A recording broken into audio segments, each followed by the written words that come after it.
I've got it on mute. Cool. Okay.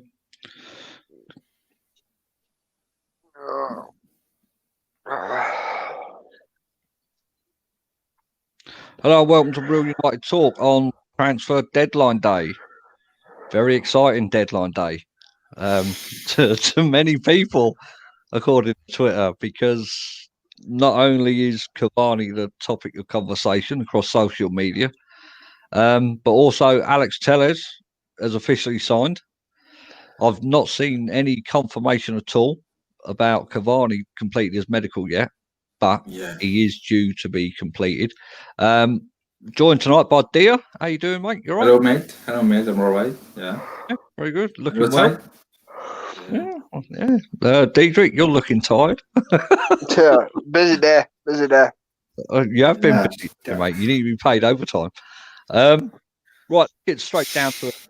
No messing about. Alex Telles, the second signing of the summer for United after Van Beek, obviously.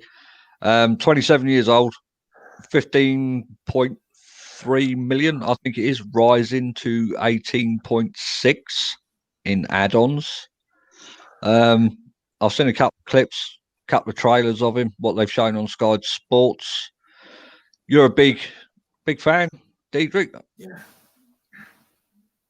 Yeah, big fan. Yeah, that's it. Just nod your head. Oh, sorry. I thought you were going to say something afterwards. No? Yeah, I really like him. He, like I said the other day, he's all action. Yeah, he likes to get forward defensively. He's a little bit, it can be found a bit wanting, but I think it pretty much it's Ole Gunnar Solskjaer, isn't it? As a tactic, he's a very offensive coach, and I think this is a very offensive left back. I'd say. He's better. He's 2 years older than Luke Shaw, but he's a lot more offensive than him. He's more aggressive than him as well. He's not, like I said the other day, he's not afraid to go through somebody. Very similar to Rojo, then. Not afraid to go through someone. Pretty cool. Well, Rojo, as much as you think it, Rojo had a good strike on him as well. Yeah, just a fucking nutcase.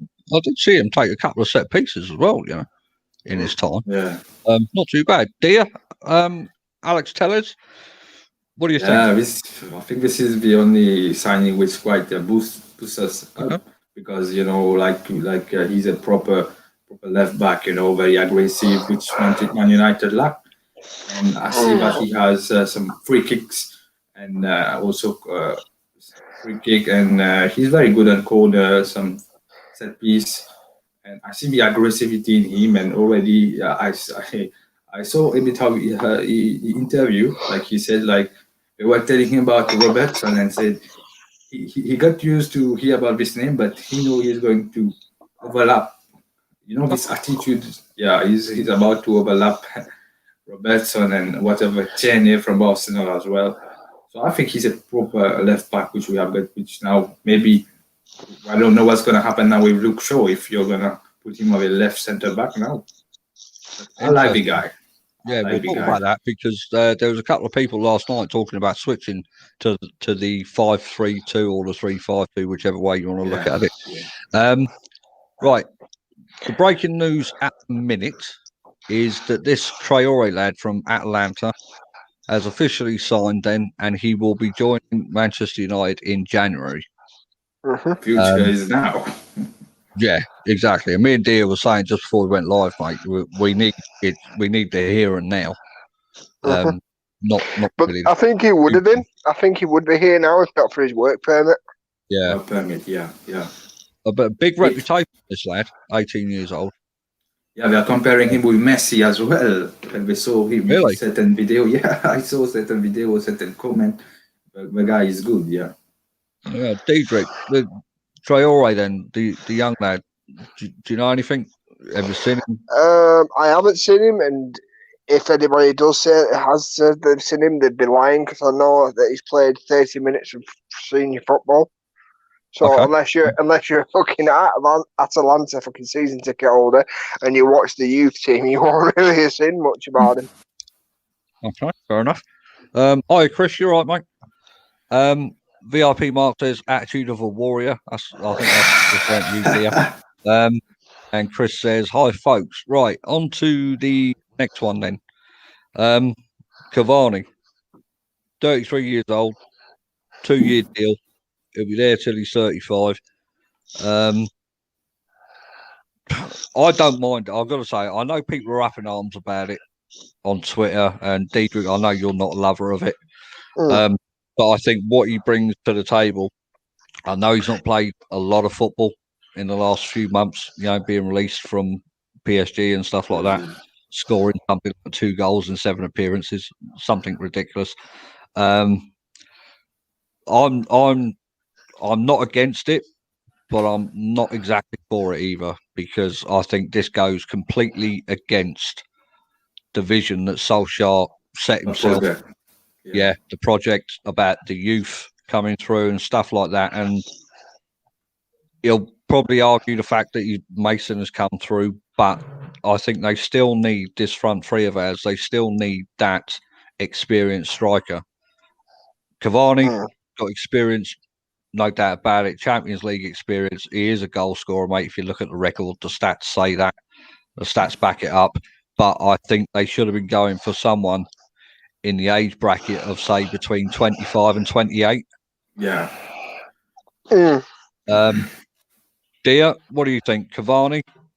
Yes, no? Yeah, I think, Cavani, maybe we have other expectation apart from Cavani, but in terms of maybe experience, he's full of experience for Marshall, the guy of Winwood, and he's going to bring this attribute, this experience to the club. But as far as long-term purpose, he does not meet the expectation of Ole. Maybe I don't know if he's a panic buying but I think at 33 years old, maybe he can bring that experience, and especially maybe which we have lacked this season now. I think the position of a striker now, the way Cavani is gonna, maybe his position will help a lot. Maybe he's not going to score a lot of goals, but his position, his movement is very important, because you see centre back nowadays in the Premier League, it's not very dodgy. You see, I think he will bring that experience in the striking position. I think he will bring a lot to that level. But in terms of long term, I don't see, because we need like you said, 25 and this range of age, Yeah, fair enough. I'm going to read some comments out, and then Diedrich, I'll come to you on Cavani, because I know you got a lot to say about it. Been quite vocal. Really, me? Outspoken? Yeah, I know. Strange, isn't it, mate? You're normally so quiet. Chris says, what a farce of a deadline day. Akil says, Rojo and Jones won't leave us. They will be here even after the channel hits 1 million subscribers. That's a good one.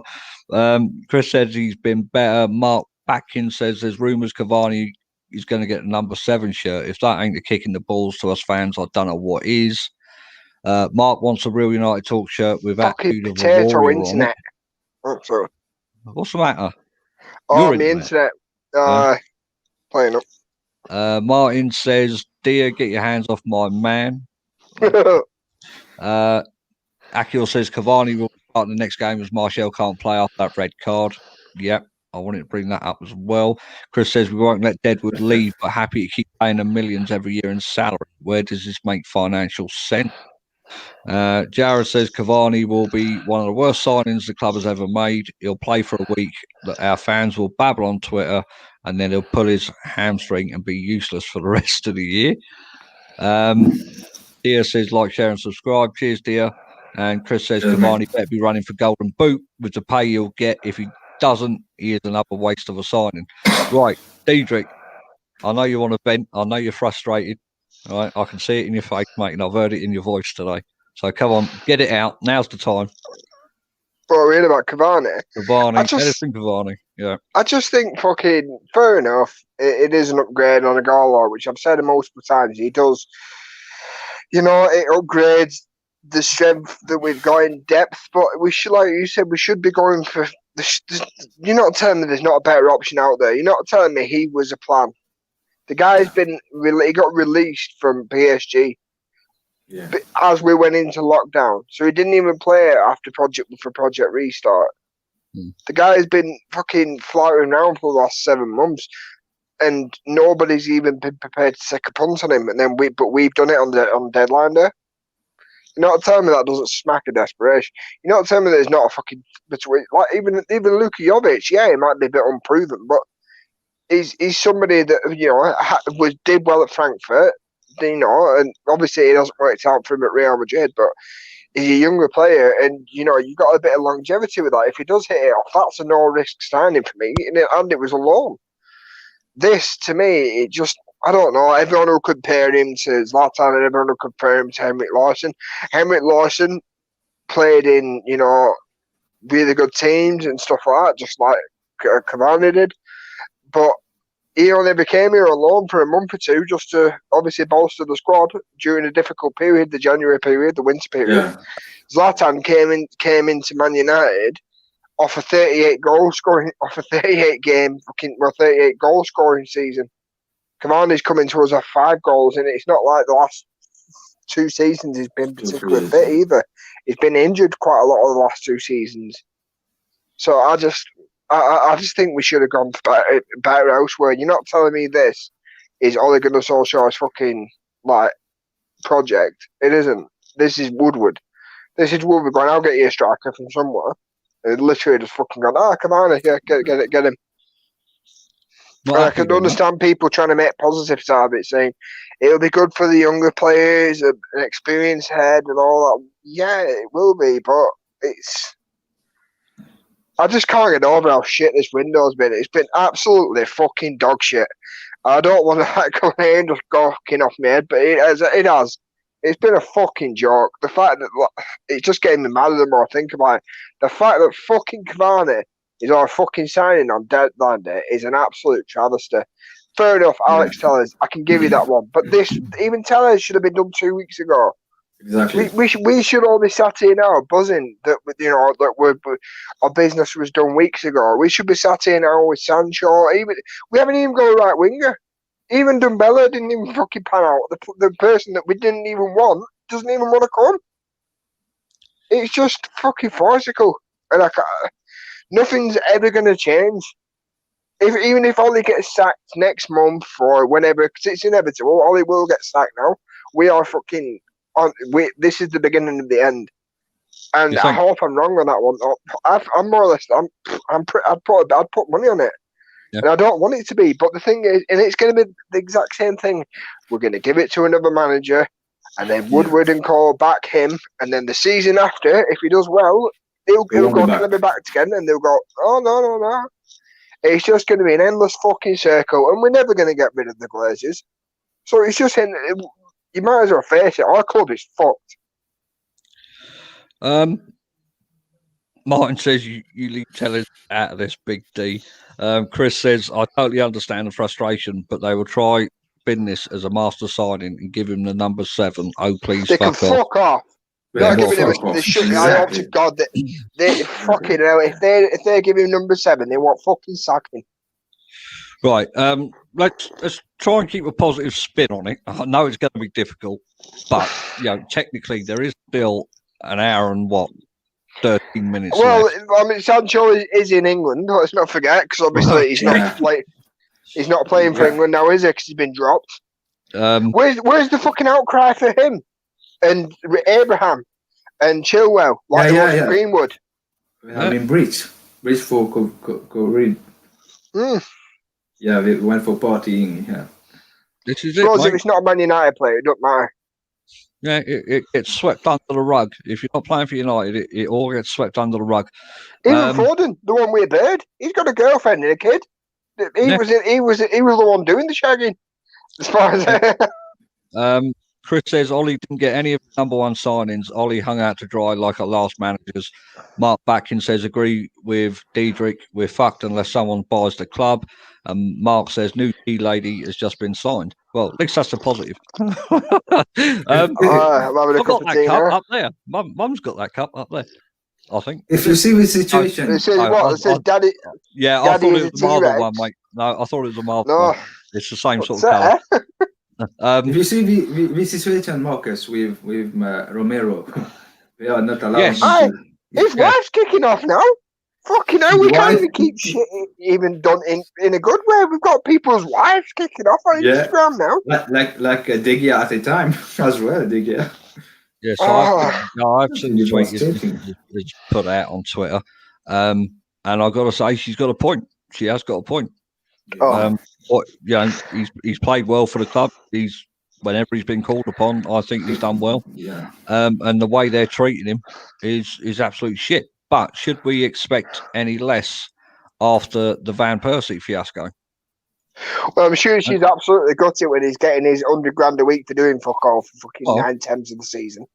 This is it, mate. It was a similar situation I remember with Victor Valdez. Yeah, Valdez, and also the lad that was in Italy, who his wife's his agent. He did all the speaking. No, not Dybala. He plays for PSG now. Mario Icardi. That's the one. Icardi, Marco. Yeah, Marco. Yeah. Icardi, The wife does all the fucking mouthing for him.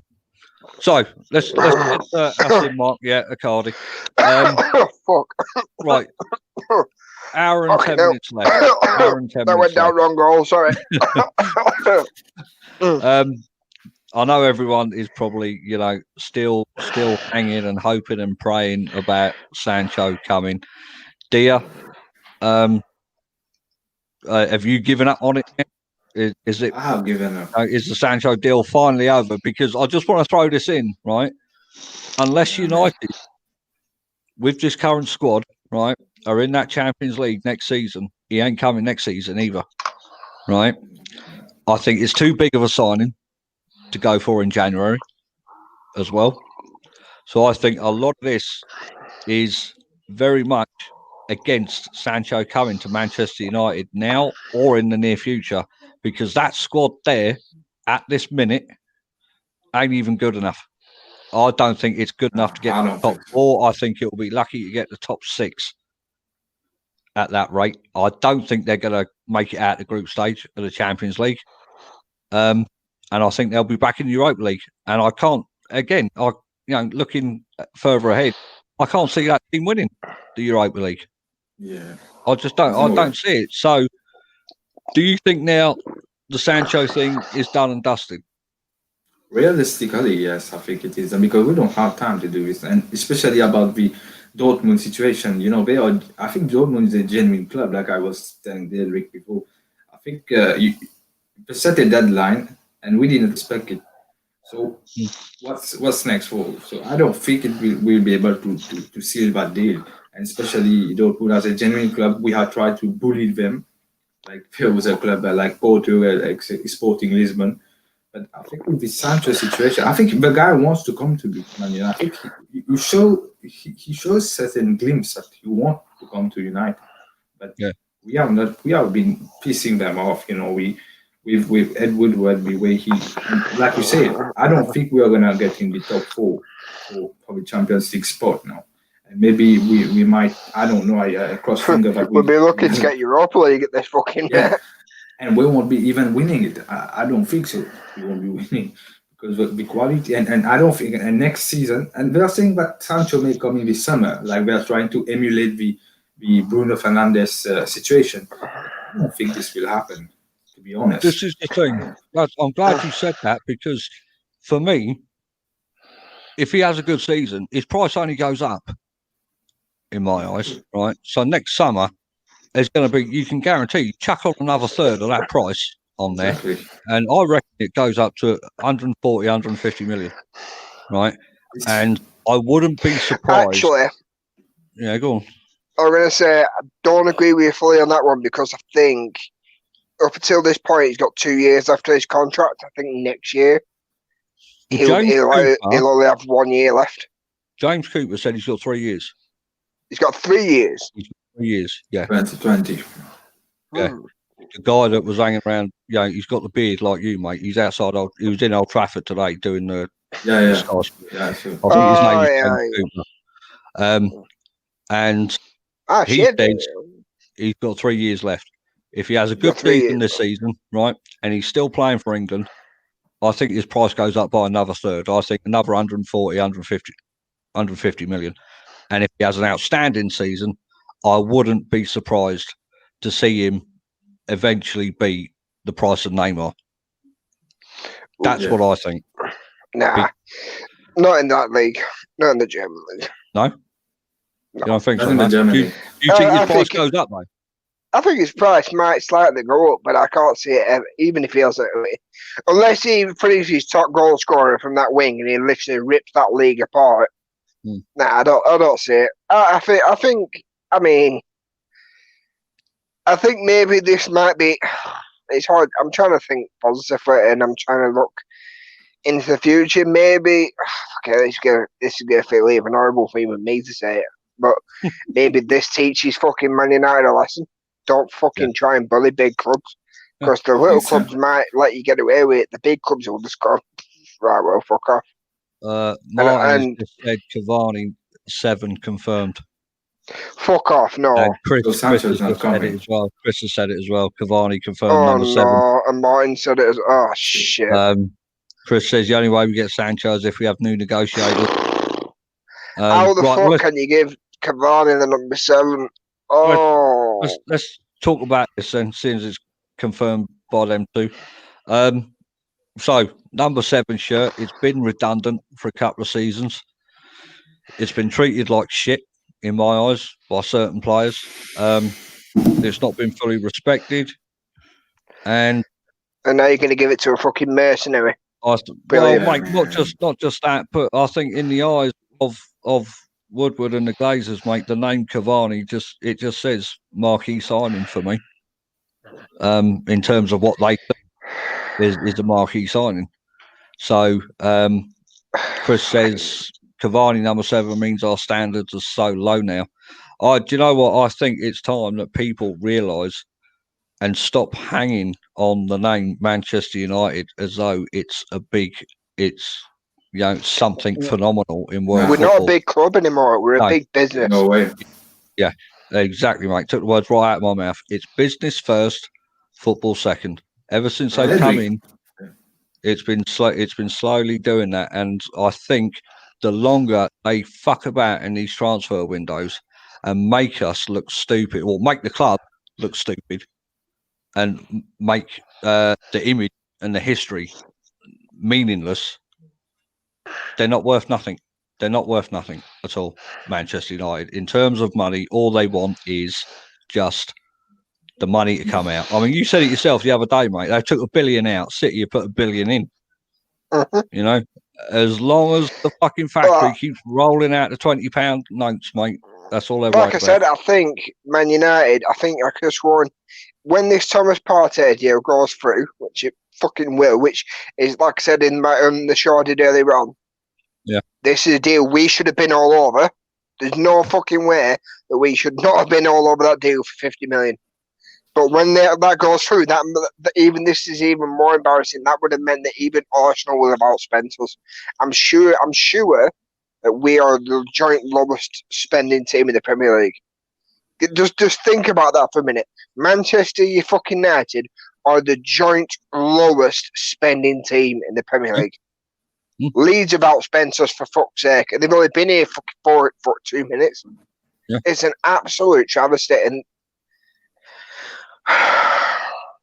fucking Cavani. I mean, Mark said it. C7. It's almost got a ring to it. C7 for a 33-year-old. It's an absolute joke. There's Neil, no way in hell he deserves it. Sorry to interrupt you, dear. Go on, dear. Yeah. I think it's like Alexis Sanchez, like number 7. So it is transmitting from generation now. So it's absolutely the number 7 shirt, like you said. The team is not moving. The club is not a big club. I think everyone knows the weakness now. Everyone can tell Man United is not the same. Like I saw, like Patrice Evra said, that was hard to see. Patrice Evra saying, but for me, Cavani, I don't think he deserves the number 7 because it is not the standards. This is what he's showing now. The standard is low at Man United, and it's no more. The level now has gone down very. And all that reason, I would say the reason mainly is Ed Woodward and the Glazers manager, because under Sir Alex Ferguson, when Sir Alex was here, he was being able to master the club, master the team. He had that in his control. Despite, but we did not see the other factor from the Glazers and so on. But now you keep going, you change manager, keep on changing manager, and now everything is fucked. Everything is fucked up now. There's no, because who's gonna take this Man United side back where we belong? But we are trying to hard on it, but especially we are not being back. The manager are not being back. So if you sack Ole now, you're gonna sign other players just for 1 season, 2 seasons. We get Champions League football, and then it's over. We're just going to. It's the same situation. Right. Well, I'm glad you touched on. I mean, Ollie, the one positive is, at least then when Cavani retires at the age of fucking 35, we'll be getting Lewandowski when he turns 34. So, you know what I mean? Springs and roundabouts, isn't it? Yeah, like Schweinsteiger as well. We had Schweinsteiger in mind. Hey, no. I love Schweiner. I'd fucking take him. I'd bring him out of retirement now. I love Schweinsteiger. Yeah, but the time he came, I know what you mean, though. Yeah. Right, let's talk about outgoing. But even Van Persie, we signed Van Persie when he was just about turning 30. Same for Sanchez. Right, outgoings. So, confirmation. Chris says number 7 was kept vacant for the next great hope. This is now a spin to say we made a great signing when in reality it was a free last minute over the hill player panic buy. Mark says give Tellers 2 different squad numbers because he will make it seem like we've got 12 men. Mark says C7 should only be used as a Coventry postcode. And Jared says we are Arsenal circa 2010. I'm going to touch on that as well, Jared, because there are similarities with this. So Chris Smalling has gone, apparently. Confirmation of that. He joins Roma. 18 million, 15 million up front, 50 million euros up front with 5 million in add-ons, so which equates to around 18 million pounds. Again, United this will be the counter argument to the Sancho deal. United stick to their guns and they get their it's price. Announced. It's on Sky Sports now. Breaking. Man United signed Edison Cavani. Oh right. God. So Cavani is confirmed, but Chris Smalling. Me and Dear was talking, and I said to Dear, it seems like we got rid of the one that was on the higher wages compared to the one who was the worst. Needed, They've been saying it all day on Sky Sports. Like, although I don't rate Chris Smalling, I'm not going to pretend all of a sudden I think he's there because I heard it on Sky Sports. It was saying, like, I don't understand. United need a defender, but yet they try to sell one. On that one, I don't know what to think. Like I said, I think Smalling's best days behind us. I think the Italian league suits him. But obviously, these are ex-pros and they might know a bit more than I do. Yeah, fair enough. Yeah, Chris Smalling, sad to see him go. I think he's about 10 years at the club. Yeah, he's been Mike Smalling, Smallindini. So I think of the time he spent at Man United, when you see Phil Jones, I would keep Smalling, because I'm not telling you that Smalling is part of the project, but in terms of defending, Smalling was better than Phil Jones. I think he has better intention. He was better intentioned than Phil Jones. But I think he loved life there, and he was, they tried to seduce him there, to be honest. So we tried to sign him, and it's a massive deal for AS Roma. But Smalling, he could be a backup defender, yes, in terms, but I don't see him fit in Man United. But I would prefer letting Phil Jones go than Chris Smalling, to be honest. I think that'll be unanimous, mate. I don't want to speak for United fan base, but I think the majority of them would probably say get rid of Jones over Smalling. I think if they turn around and went the other way, I think, tinted fucking eyes. Mark Batkin says, wonder what the Cavani signing does. Is he a bench player or does Martial get moved to the wing? Right, we're going to talk about this as well because this is being promoted. Right, this is being promoted now officially as being the marquee signing for Manchester United this window. Right, this is a guy who got the beloved number 7 shirt. Right, I don't think this guy wearing that shirt as the big signing for the club this summer is sitting on the bench. I don't see that happening at all. Yeah, see. So There's my no way in question hell is, he's good enough to start. mate, No. I know that, but if he starts, who do you drop? Because I can see him going through the middle, I can see Martial left, and I can see Rashford right. And I think Mason's going to be the one to drop. I don't. I literally, I think he's going to be coming. I think he's coming off the bench. Actually, I think he might start the odd game. He's not. You can't expect 33-year-old to drop in the Premier League. Like, right, go on, crack on. They did it. Dan James last season. Yeah, but he was 33 years old. I know, but still inexperienced and a kid. Nah, I don't see it. I honestly don't see it. I fucking. I mean, stranger thing has happened, but nah, you're not telling me Ollie has more common sense to not fucking do that, please.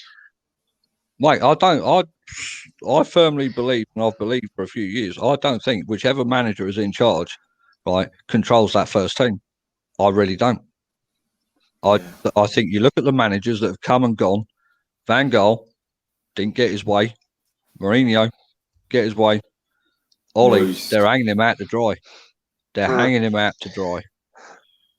And you don't have a guy where a shirt has been vacant for umpteen seasons, which is the most iconic shirt in United's history, which your marquee signing on top of that, you don't have that sitting on a bench, mate, in my eyes. And I just think in order to push shirts, in order to push the media spin, to make the hype real, and everything else starts. He starts.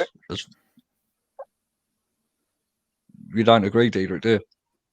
No, I'm just trying. I don't know why. I was trying to think. Then who was our last number 7? Was it fucking Memphis?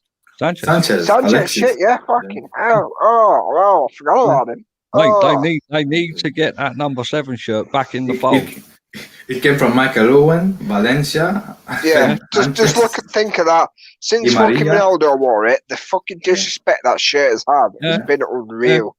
Michael Owen, Antonio Valencia. Di Maria, it was Di Maria. Fucking good. This is what I say, mate. I don't see him.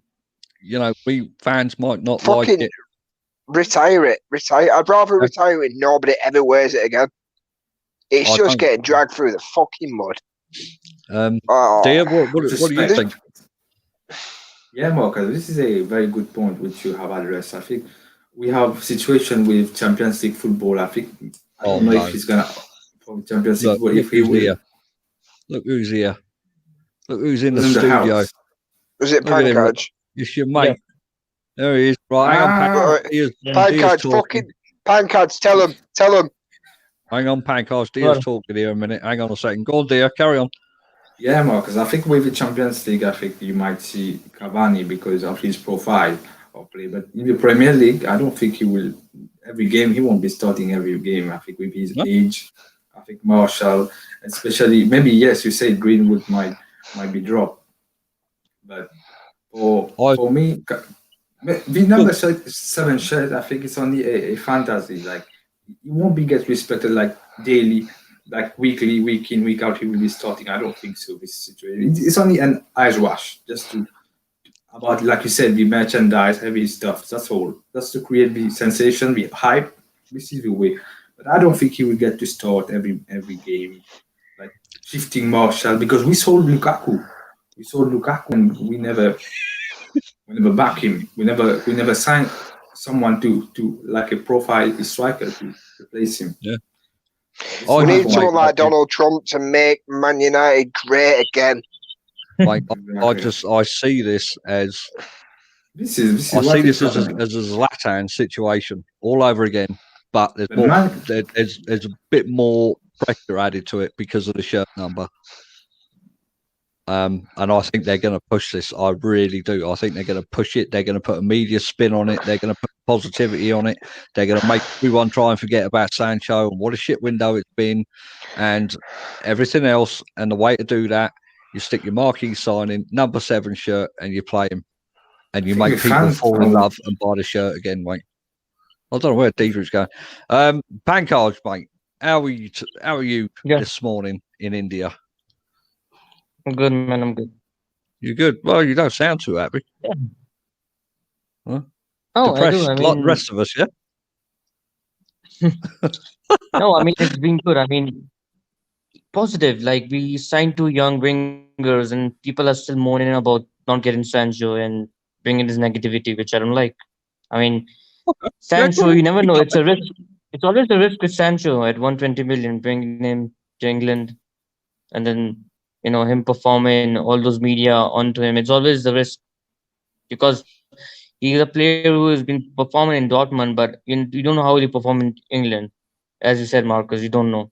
Like, and it's not like he's a profile like you don't know. It's always a risk at Eh? 120 billion. So I'm glad that we Eh? didn't spend 120 billion on just one player and then we strengthen in other positions.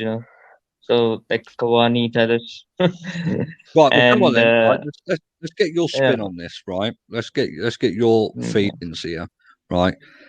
Cavani got announced as our new number 7, literally about 10 minutes ago. It was yeah.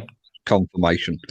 All right. Have you seen the Twitter post? It says "made for Manchester United." It's fucking disgusting.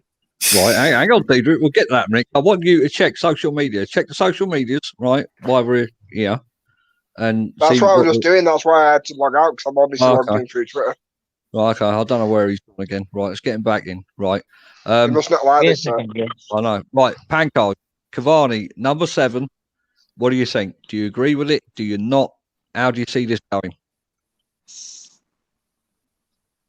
Look, I don't agree with him getting the number 7, but he's an experienced player, so I wouldn't be against it, in my opinion, because Pankaj, what time is he's it for you, man? You look knackered. no, it's 2:30. I had a nap. Just woke up, man. I had a nap. Ah, Bro.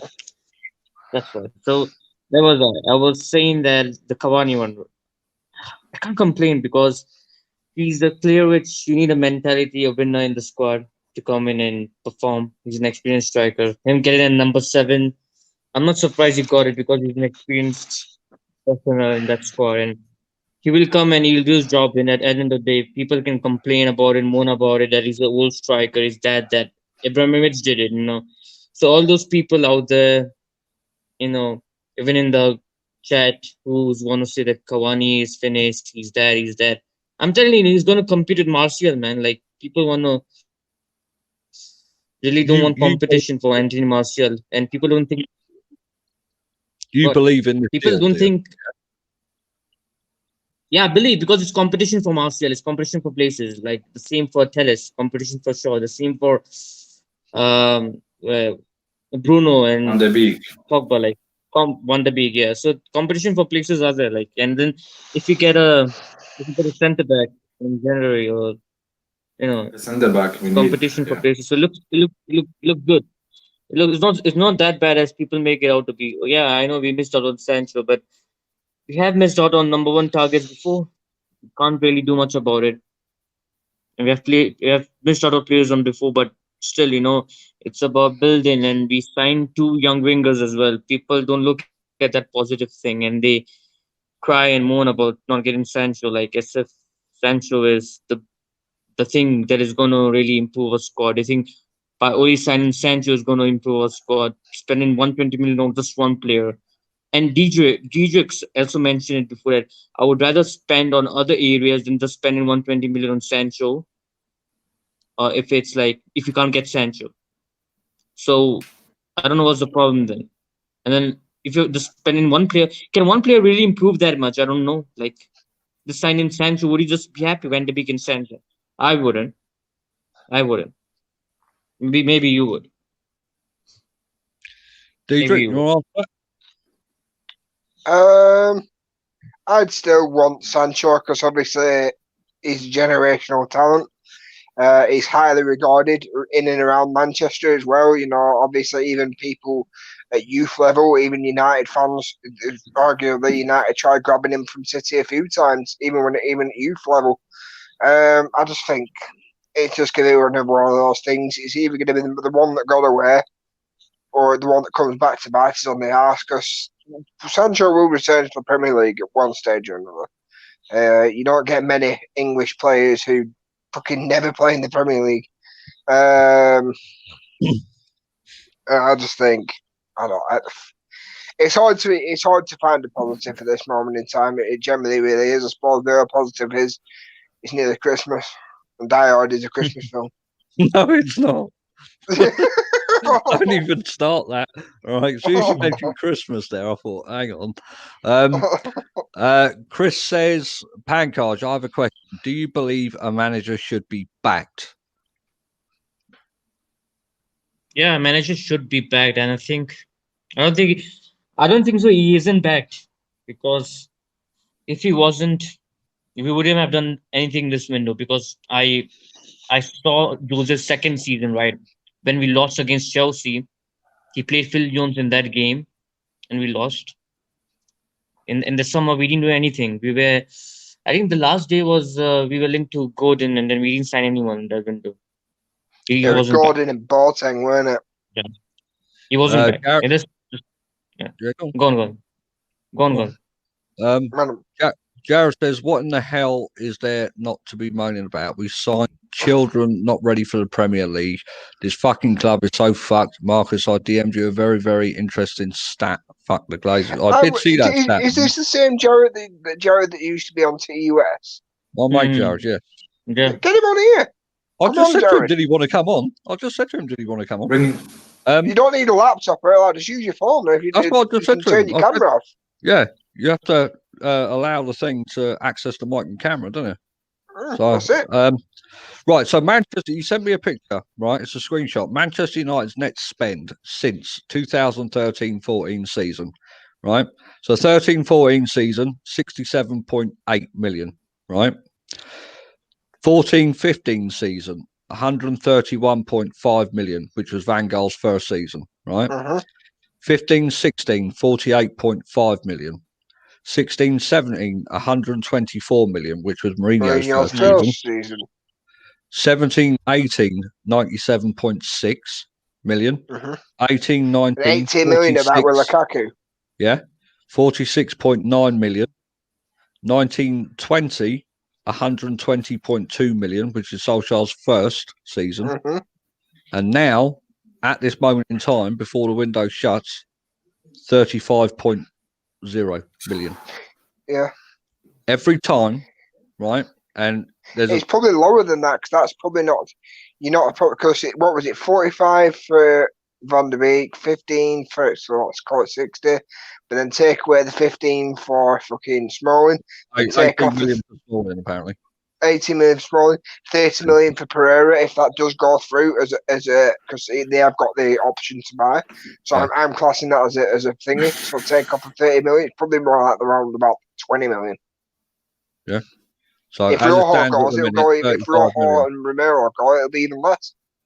We could end up with like a zero net spend. Well, the question at the bottom is: notice the pattern, and the pattern I see is every time we manage to get into the Champions League, we spend less. Yeah. That's the pattern I see just off this. 100%. So, Dia, I'm going to ask you then. I probably have no idea. You might have an assumption on it, but going by those figures. Why is it we are spending less money when we're in the Champions League when the obvious thing to do is to recruit, improve, and win the bloody thing? You know, I mean, this to me just says the Glazers are happy just to get in the Champions League.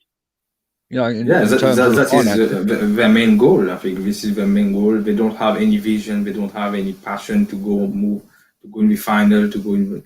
Win the trophy. I think it all stopped. You know, they are just money makers. They are just parasites on this club. It's no more the same passion, and they don't give a shit about the fan.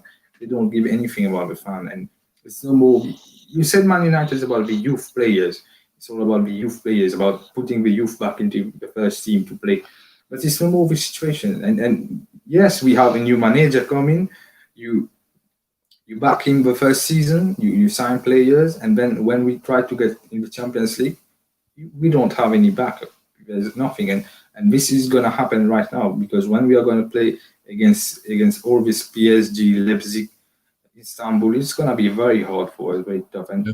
I think the owners and they're all only fixated on the money makers. You know, they don't have any no policy for Man United to be back on top. No way. So, Right, with Pancard says, I think it was Chris, when you said, Yeah. can one player improve us so much? Chris actually put a comment in here saying, Fernandez improved us a whole lot, and he's just one player. Mark It wasn't. then is, Good hang on, point. mate, hang on. I can give an answer to that, by the way, but afterwards. Okay, all right. And Mark, VIP Mark said Sancho wouldn't have made us score more points so far this season. Of Mark course you would. Atkin. Well, hang on, you can say that in a minute. So you can reply to Mark, right? You can reply to Chris. So Mark Batkin then says, come on, Pancard. Ollie has not been backed. Tellez was option 2. I think that's right, yeah, because weren't we asked for Regulion first? And Spurs got him. Cavani wasn't even an Ollie signing. Chris says if he was backed, he would have got at least one first choice signing. Woodward getting free and cheap alternatives that don't walk into the first team bar Tellez. So Pancars, you are promoting, not backing. Mark Backing then agrees with Chris on that comment. And then VIP Mark says Woodward is great at getting kids' numbers. Jared says fans live in some delusional world where they don't like to say anything negative. It's extremely frustrating to be a fan of this club. Glazers literally invested nothing as well, make hundreds of dollars from the Champions League. Right. So Pancars, let's go to you then. You said Sancho, one person, one player wouldn't make a whole bit of difference, to the team and that. Chris turned around and said Bruno Fernandes has made a difference. What do you say to that? Okay, so what I say to that is when Bruno came in, it was like a boost. He uplifted the team and we kind of performed well, right? Now, if you look at it, since he's been there, and still the performance has been shit. Like it's not like just one player can do anything and helping you win the game. The performance is still the same thing. Against Seville, we lost the game. We had so many chances. We played well, but we lost. Against Brighton, we just got away. Bruno Fernandes played that game. I know his penalty was vital, but we just won the game. Help of VAR, we won the game. And we lost a lot of games. And we just got top 4. We managed to get top 4, and you could say Marcel won the penalty and he scored anyway. But in terms of we still struggle against team. We draw to Southampton, and we lost as well. I think we drew Southampton and then we lost to Sevilla. So we had a bad run of games, and we drew to Copenhagen, like a team like Copenhagen, and we just hardly beat them with Bruno Fernandes. Like, to be honest, one player cannot just make any kind of impact. I know he's trying, he's like an impact player, and he's a main guy in that team. But if you're telling me one player can help us finish in the top 4 again, and then if you're telling me bringing Sancho is going to solve everything, so we have Van de Beek, and you're spending 120 million, your whole budget. Because I think we usually spend 150 million, right? So if you're spending 120 million, right, on just one player, that one player cannot improve. You need a centre back. You need a striker. Oli wanted a striker as well. He wanted Haaland. He didn't get Haaland. He wanted Dembele from Lyon. He didn't get Dembele from Lyon. We heard rumors about Dembele as well from Lyon. Josh King.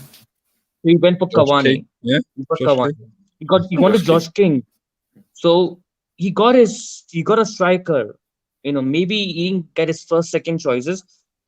And we as fans moan that, if you're not getting these type of players, let's go for other options. Now we have gone for other options. People are still moaning. I know we still need a right winger, but the club have delivered Cavani. They got us Tellez. Okay, who's the better left back, Tellez or Regulin? Who's highly rated? Who's more experienced? Tellez. On that one, you'd have to tell us.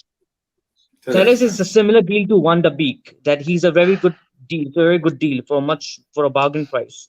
Van de Beek, 35 million. Tellez, 50 million euros. A bargain signing for the player he can provide to the team, the quality he can provide in the team. So I don't know. Like Right, that's why I'm happy about the right. signings, but That I in want mind, more. with that in mind, then, dear, do you want to add that, or what do you think about Pankaj's answer to Chris's question? Yeah, about the individual player making a difference. I think for me, Bruno Fernandes is a attacking midfield. He came. I think he has his attitude, in him. He has the characteristic. He's not like a player you don't know about. He's a player who is. I saw the video. I think he had an issue with Maguire, and even in the match of Sevilla, he had certain conversation, certain fight with Lindelof. You already know what character of a player he's bringing in. You're bringing someone who's going to lift the morale. So I think this is a different aspect because in terms of person, not in terms of play, but his personality, the way he holds himself, it does make a difference. Yes. Yeah. But in terms of Man United situation right now, we need players in the centre back position. We need in every field of the game. We need players. So I think only one player it won't make any difference because you need player who is going to make a difference from the top to bottom from like Liverpool did make some signings like Van Dijk and Alisson the goalkeeper which we needed in that position which I think it does make a big difference in the squad to lead them back to the trophy. So I think yes we need this kind of aspect. We need centre back. We need only one player can't make a difference. But in terms of Fernandes, yes, he does. He has because United was in a critical situation. So we needed some players. Chris did say then, without Fernandes, they'd never got top four last season. I disagree. You disagree, yeah? Right. All right. We'll come back to that then. So, Diedrich, then, Mark saying about Sancho wouldn't have got us them points, right? So, hang on. And you said, yeah. So, Mark then said, are you saying that Sancho would have won us the Spurs game or the Palace game? I'm Jared saying. Hang on. You asked me to. Oh. Hey, calm it, right? Hey. Jared said tens of millions, not hundreds. Jared. Chris said we wouldn't have been within an ass's roar of top four last season if we didn't get Fernandes. Jared says Bruno Fernandes has been the most impactful signing in years, solidified penalties and made the team all believe in something more. Again, Sancho's generational talent and would cause others to come. Right. Go for it, Diedrich, then. I just think he would have offered more of an attacking outlet against Palace, and I think he would have actually, when you've got Rashford, Martial, and Sancho to worry about. I mean, Greenwood, I love Greenwood, but he isn't the quickest. He isn't as quick as Sancho. He isn't as quick as Martial or Rashford. I think we would have had a lot more attacking Palace. Forward. I think we'd have almost scared them into not wanting to go forward. And then you could obviously bring Greenwood. I just think we'd have done better ultimately, and I think we'd have probably scored more. The Tottenham game, no. I think fucking Lionel Messi, Cristiano Ronaldo, and Lewandowski wouldn't have been able to do it about that yesterday. If your defence is, if you've got your fucking cat centre back trying to rugby tackle your left back, fuck all you can do. I saw that again last night. He literally he grabs his left shoulder and he fucking pulls him down. But it's not the first time he's done it. He did it against Southampton. He did it against Southampton. He man-marked Wan-Bissaka. Yeah, that game when we conceded in the last minute. The guy's a fucking idiot. But I mean, on lighter news, Jack Wilshere's just been released by West Ham. We might announce him. We might announce him in a couple of fucking minutes as another deadline day signing. Like it could be Jack Wilshere. You never know. There's been some weird dealings there, though, aren't there? Choupo-Moting going to fucking from Stoke to PSG to Bayern Munich. You've got Bayern Munich fucking signing fucking who else they signed? Douglas Costa. They got back again, didn't they? Yeah. Run to madness. That's it. Like, everyone's doing loan deals. I'm telling you, no one's got the money because of the coronavirus. Yeah. Everyone is doing loan deals because they want to save the money and build it up for next summer, where it will just pop. It will just go. And that's the thing. If United are planning on doing that the exact thing next season, I've got a word for them. They'll have to pay more next season because everyone will have money next season. Yeah. No excusing next season. Yeah. Right, this is a question for you, Pankaj. He says, okay, he said we don't spend 120 million on Sancho. Where is the centre back you say we can go for now? Chris wants to join the call. I think Upamecano is there. Chris, 50 just million. DM me, mate. Chris, if you want to come in the call, just DM me on Twitter. Yeah. And I'll send you the link. You have to allow the StreamYard to access microphone. Okay. Don't overcomplicate it. You made it sound way too complicated when I first came on. Martin says this squad will be a major force if we move to a 5-3-2. Oh God, no. You're not a fan of that, the 5-3-2. I just don't like the 5-3-2 because you literally when you're a player 5-3-2, the only width you get. Don't mind what fucking thing. I'll always expect Man United to have fucking quick blistering wingers. That to me. You think wingers, you think Man United. This is why I didn't like it when Van Gaal did it. The only width you get when you play a 5-3-2 is from your right back and your left back, and they become wing backs. Tellers will be good on that side, yeah. It would be really good bombing up and down. But you've also going to think on your right hand side, you're asking Wan-Bissaka to be a creative wing back. Going backwards, I trust Wan-Bissaka. Going forward, I wouldn't like to put that pressure on him to him and Tellers to be a holding width, because you obviously play with two strikers, and if you're playing with a diamond, especially in midfield, you play a cam and two strikers, so you don't really tend to get them going out to the wings. I want people getting to the wing and crossing it in. This is what pisses me off. This is what used to piss me off when I fucking Ashley Young had chopped back onto his other foot, fucking whip it in. Hard and low. Nightmare. Right. Martin will tell you that. Martin used to be a defender. Ask him what he'd rather defend. A ball incoming into the air or hard and low. Hard and low is a nightmare. Yeah, too strong. Pankaj, Chris said he needs to join the call. How can anyone think we have got top four without Fernandes? And Jared says, sorry, you're just wrong with Bruno. Stat-wise, it's proven as our results after January and the positives he brought in caused the run went on. His attitude changed the locker room mentality. And then he puts fuck. I'm not denying that. Martin puts William right back, Tellers left back, plus points. But that means you have to drop Wan-Bissaka, and I don't think he will. I think there's too much politics at play. Dear, there's been, I've just read on Sky Sports here, Southampton are sniffing around, making inquiries about Brandon Williams for a loan. What do you think about that? Brandon Williams. Yeah.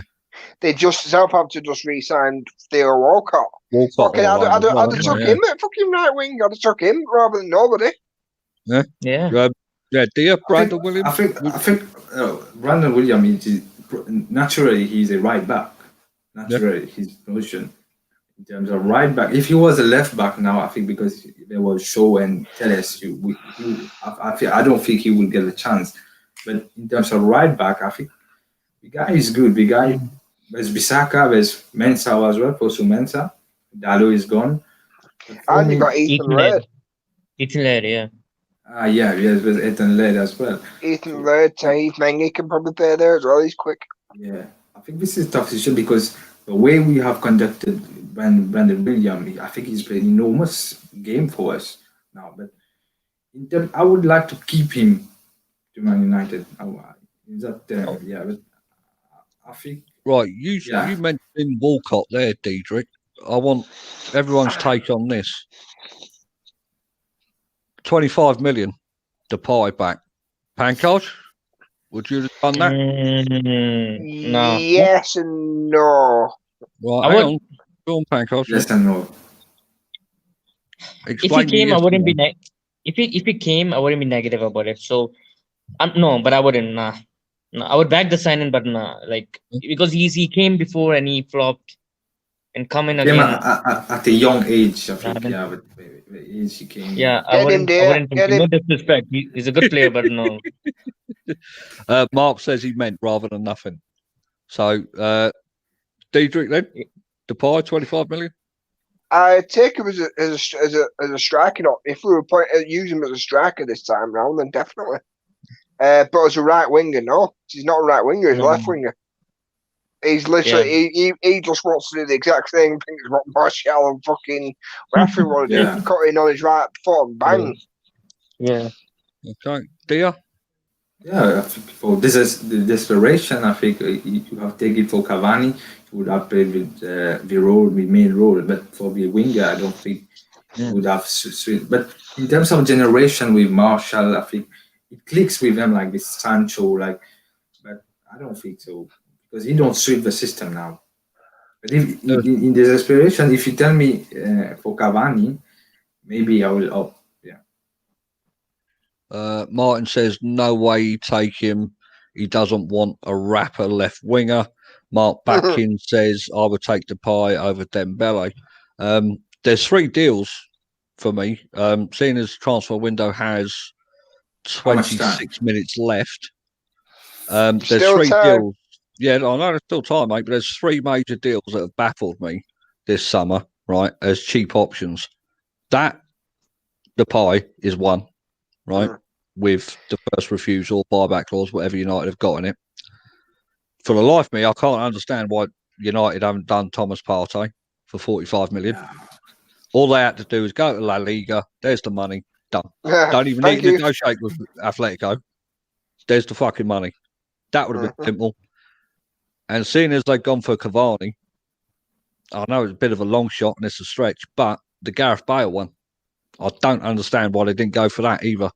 If they went for a loan, I mean, they've got Cavani on a 1-year deal with the option for an extension for another 1 year.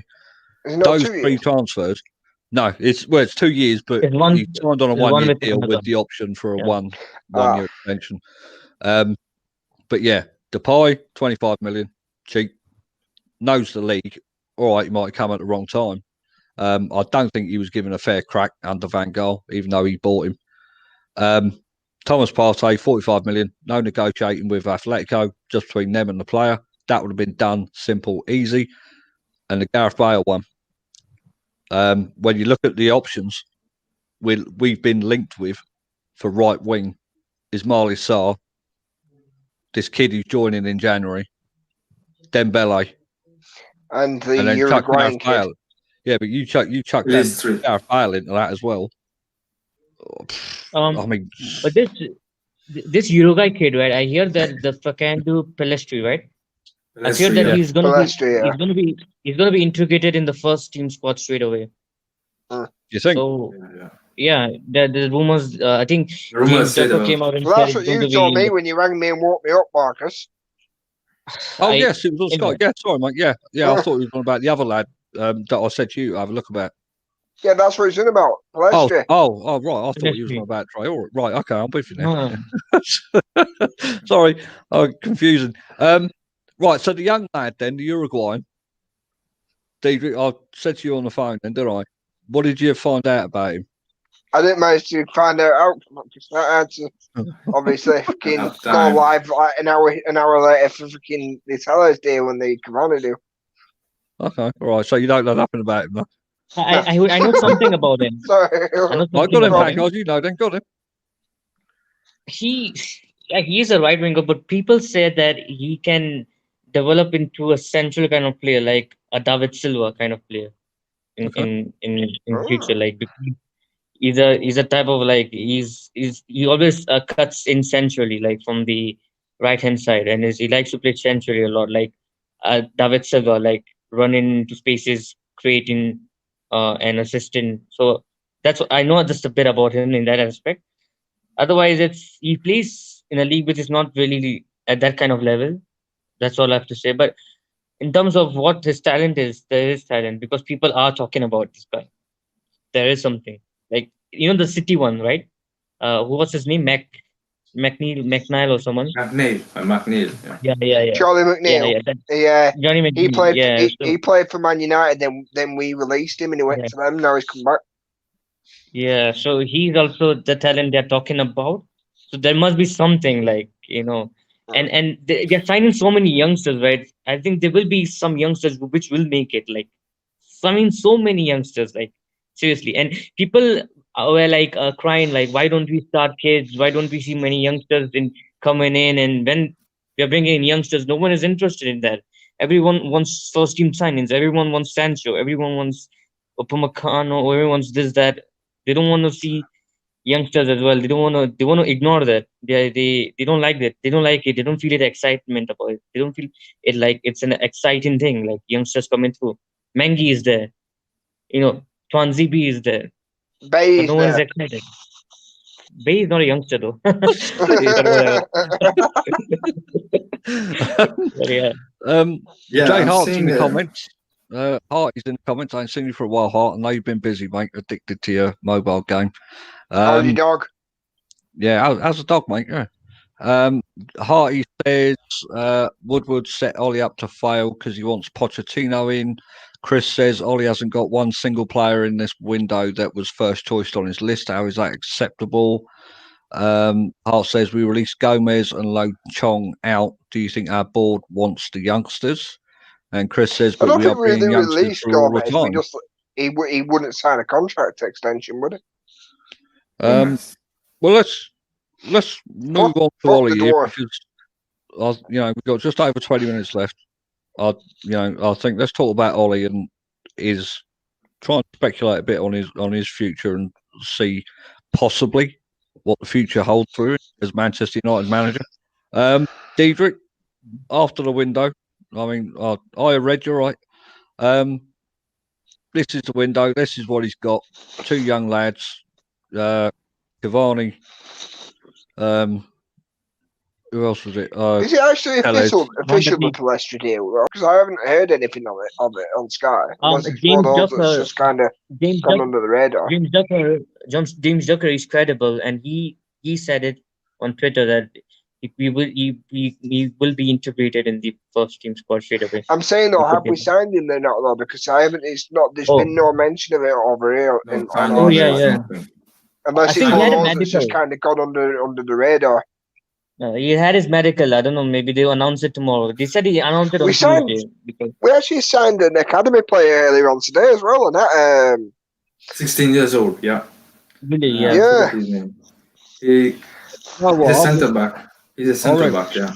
we need to put Dia in charge of the youngsters here because he knows all the kids that are being signed. Big Horrible fucking warrior. mistake. Yeah. That's Well, what. Dia, you're now in charge of letting us know about the youngsters it's that are being good. recruited. All right? Always scout. Him and Yeah. Martin, because Martin watches the UFC. Does he? Okay, all right then. Harty says Dog is better than us at the moment. She doesn't have to be upset about United.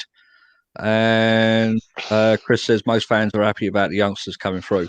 So let's Ollie gonna start. The drummer is fine. Yeah. What can you say about it? I think it's horrendous. This window, I really do. I think it's an absolute catastrophe. It has panned out the way Edward and his, the way he does business. They promoted that judge guy. Again, Judge, media they're taking publicity his stunt. phone. Yeah, the phone business. Everyone will say that Sancho was the number one target, and you read the papers and Twitter and all that, you would believe he was. He hasn't come. They haven't matched the valuation. Dortmund bemused by the way United do business. I don't think United got hope in hell in doing business with Dortmund again, to be honest. So Pankaj for Ollie, how does the future look? Is it looking rosy or does it look bleak? That's it. I believe he'll turn this around because people last season were saying, no, he's going to get sacked. When we had a poor run, we lost to Crystal Palace, we drew to Wolves, we had shit performance. Still, we finished in the top four. And all this thing about him getting sacked being negative already in just 3 games to go. I don't think so. It's fair, in my opinion. It's not fair. 3 games. We just played 3 games, and this international break is going to be very important. I think it has been a blessing for us this international break because I think it will help us to re-energize our fuel and Revitalize them. help us go again. Yeah, and be performing and having that long run of winning games. I'm telling you, after this international break, we're gonna see a lot of wins back to back. I'm confident Okay, because fair we enough. got this Alex Telles, Cavani, all these signings. They're gonna boost the squad. if as you said, as Chris said, right? As you said, one sign-in boost. If you imagine one sign-in boost in the squad, right? Bruno Fernandes. Imagine like Telles, Cavani, and who Van these der two Beek. sign-ins boost in the squad. Yeah, and Van de Beek as well, which is already yeah. So it's gonna be a boost. Like I don't know Well, what you think, but you're confident he's going to turn this around. He'll be given the time to turn it around because 2 yeah, years, mate, it seems to be the The number, magic number. for Manchester United managers, and this would be Ollie's, end of the season. He'll be going into the second year. Well, Red Devil I'll 20's just kind of put it out there, hasn't it? Apparently, the I'll, Mirror are saying that we're already talking to Poch. I seen that before I went live because Lad Bible, they retweeted it, and I shared it on Facebook, and I literally thought, oh, well, this is the fucking briefs. They're happening already. Yeah. It happened with Van Gaal, if you remember. It was like, oh, we're talking to Mourinho.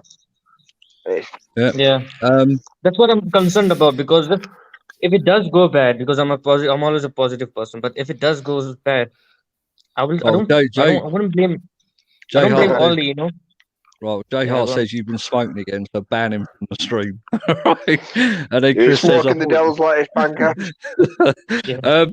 Dia Solskjaer, what do you think? Yeah, How Marcus, how does it play out? At times I feel sorry for him because he hasn't been back. I think he has. Everyone, like Pankaj said, everyone tried to underestimate him, like he was a PE teacher. But the guy, as a player, he's a legend for Man United, and I think many fans for United are backing him. But in terms of if in terms of the owners and Glazers and Woodward, I think this time the fans won't fancy if you're Ole out. Yeah, I think it's about questioning the board. But in terms of Ole, the way he carry on his play, I think he should be more ruthless because dropping certain player like Pogba, there are games where Pogba has not delivered. There are games where Maguire as a captain as well, they have not been delivering. So we should stop this agenda. He should have control of it. Like you said, Marcus, maybe the squad which we take now, it does not depend on Ole. It depends on the board and the top sphere guy. But I think Ole, it's a difficult situation for him. You clearly see. I saw his press conference. He is very helpless. He wants to bring something into the club, but he's not being given that full support. This is what he. But I think he can turn things around, Ole, because with the player which we have, and like you said, we have certain player like Cavani who we try to lift up a bit the situation with the young guys. So I think we can turn around, but at times we won't be consistent because we saw the game at Tottenham. Yes, we got the red card. Yes, but the consistency, I doubt the consistency, and sometimes his choice which he make, he gave Bailly a chance to play, but still. Okay, fair enough. Mm-hmm. Diedrich, Ollie, what do you think? I think this is the beginning of the end, and I desperately hope I'm wrong on this one. I really do, because I love Ollie, but I think if this is one thing I do hope, if Ollie does get the sack, which, like I said, I hope I'm wrong about, I hope he can turn this round and owners fuck off and fucking we meant to get somebody in like Jeff Bezos or Elon Musk who fucking can afford to buy us or some shit. But if that doesn't happen and Ollie gets sacked, I hope he doesn't sign that whole non-disclosure agreement like what Mourinho did, like what Van Gaal did. Where they're not allowed to talk about the club for 2 years or something. I hope he literally goes, nah, fuck that, and I hope he literally comes on our show. No, I hope he goes on Sky Sports the day after and says, right, this is why I got sacked. This is going on. This is going on, and this is going on, and let it be known. I think that's what we need, because Van Gaal, he didn't say fuck all for about 2 years. Same for Mourinho. He'll have little snide digs, but he will very rarely speak out. Yeah, I understand what you mean. So you don't want him to be a puppet, I think. Yeah, I don't think he's a puppet. I think Yeah, he's just this is you've seen a lot of United fans saying, "Oh, he should walk tonight." This is the guy's livelihood. He's got fucking a family to take care of and all that other shit. He can't literally just go fuck you and walk out. He's not have that kind of money. But I think if he does get sacked, I'd say, well, rather you're paying off the last fucking 6 months of the contract, because what's he got, a 3-year deal anyway, or a 2-year deal? 2-year deal. So I just don't know. But the thing is, like I said earlier on today, and I've said it a couple of times, if we do get rid of him, who do you bring in? Who's available now besides Pochettino?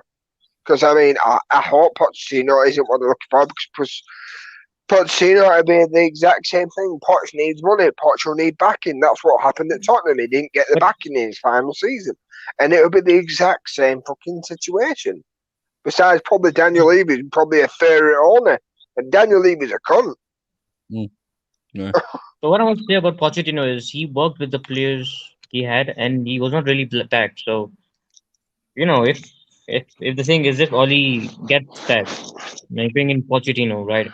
I think he can work with the players he has got, and maybe if he wants to get back, right, then maybe he's gonna have some assurances with Woodward that I'm only gonna, work for you if you have some certain conditions and certain budget. Otherwise, they'll have some in agreement in the contract that if that doesn't happen, then I won't just leave right away in term, something like that.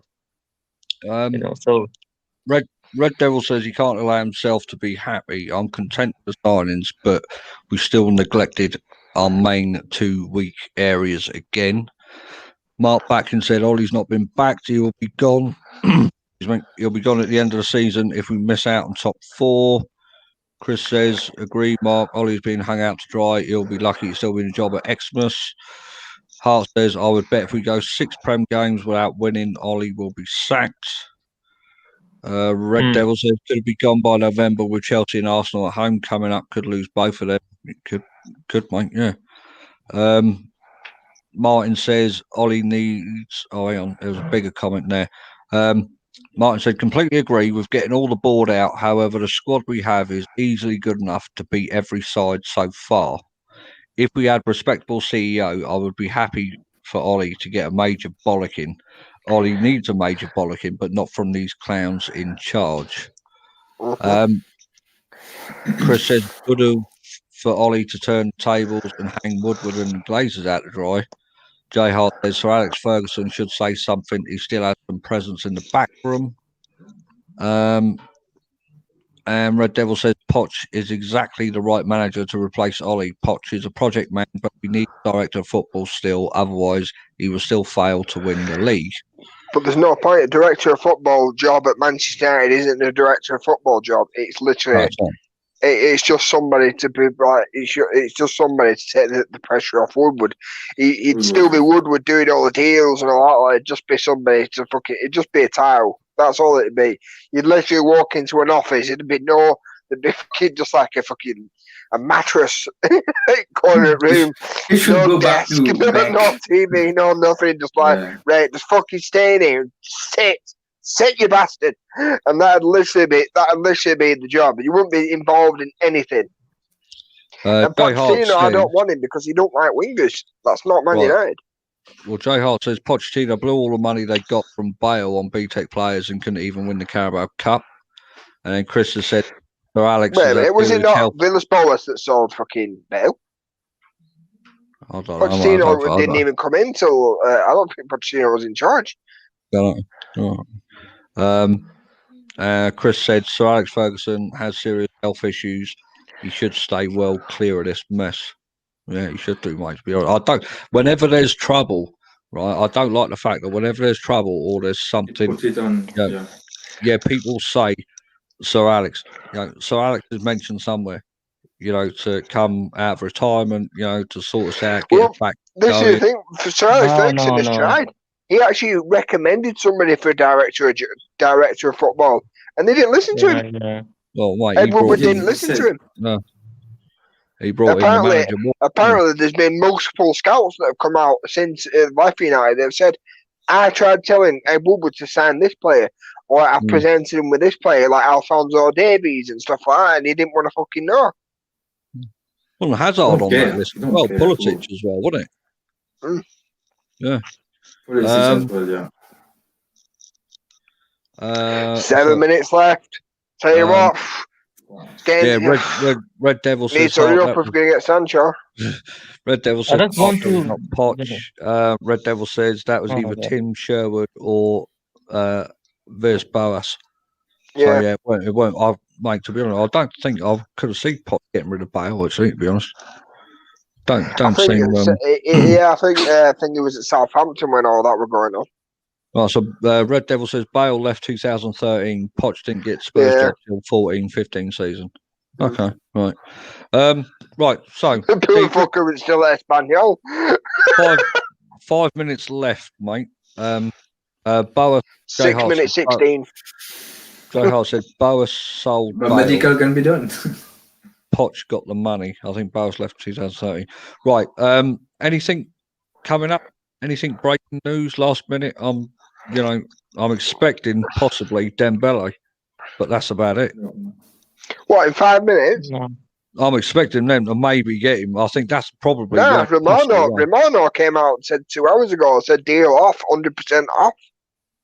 But he says that there will be a right wing. Yeah. He will sign a right wing. You'll be fucking waiting. You'll be waiting all night. You'll be waiting a long while. No, you're forgetting the domestic market is still open, right, for a week. Yeah, but only to buy from. I don't think we can buy from other Premier League teams. I think we can only.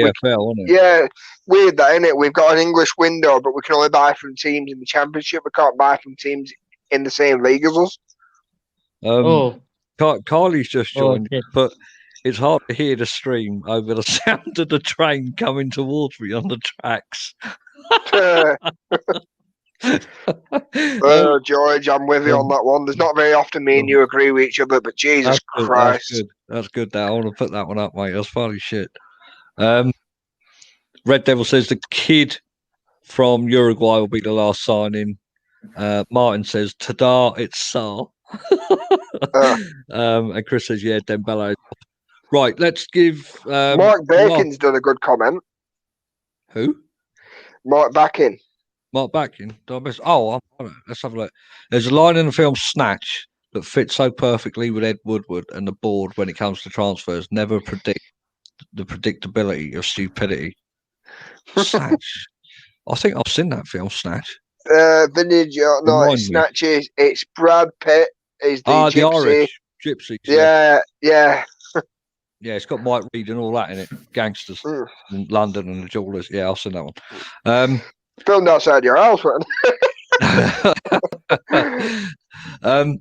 Only people coming in now is the night shift security at Old Trafford. Right, so let's go. Last window. Yeah. Ed Woodward's literally boxing up his house now, like trying to fucking put boards on his window and shit. Security level. Like that, on I Am Legend when he knows it's night time coming in, all shutters come down on his house and he's led there at bathtub. This is a good question from Jay Hart. Can we still get players on loan or not after the deadline? No, not internationally, no. But we could from the EFL, just not from the Premier League, not from the Premier League. Strangely, like I said, and not from any other league. George says Cavani getting the number 7 shirt is like stabbing United fans to death and then pissing on their corpses. And then he says, "Is this the worst window since Sir Alex?" Undoubtedly for me. No, I'd say not the worst. Fred Lee Grant and Dybala and not Dybala. Delors.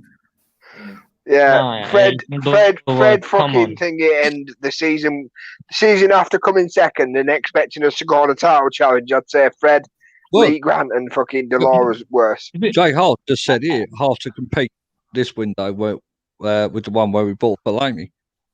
Moyes. That was a shit window, wasn't it? Yeah, we got Varela and fucking Fellaini. To be honest, overall, Yeah, go on. Fan cards, go on. Go on, go on. Oh, What I go think on. about this window, people think it's completely like shit. I mean, imagine we could have been in this summer window where we wouldn't have signed This feels anyone. Like, worse now because know? it's the now.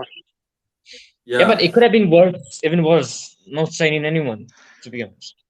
And Oh, the this is negative bad. vibe would have been so you would have not have even this type of even But Alex Telles and Pancards, Cavani. man, there's no putting this. I appreciate what you're doing. You're trying to find the positivity, but there's no positivity. We've spent less than Arsenal. We've spent less than Tottenham. We've spent less than Liverpool, Everton. City, all of them. Even I'm Everton not and talking about Newcastle. spending less. I'm talking about the players we have got in. It's not enough. It's not enough. It's not enough. But I'm telling you, would you rather be with no one?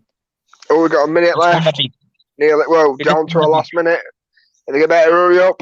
It's not Sancho. Diedrich, he's just asked you a question there. Sorry, I didn't hear him. What did he say? I said, would you rather be happy with only Van de Beek this summer and no more nothing? Because you see, we don't need Alex Telles then. We don't need a backup striker. I understand what you're saying, but in my opinion, this is arguably just as bad because it's not like we planned to get Telles and we planned to get fucking Cavani and all this shit. They literally just panic bought. They've scattergunned. If you throw enough shit at a wall, eventually some of it will stick. Alex Telles is a panic buy. Alex Telles is a panic buy. In a sense, yeah. If we genuinely wanted him, why didn't we get him a lot earlier? I disagree with Alex Telles as a panic buy. It's your opinion, but I disagree. To be honest, right.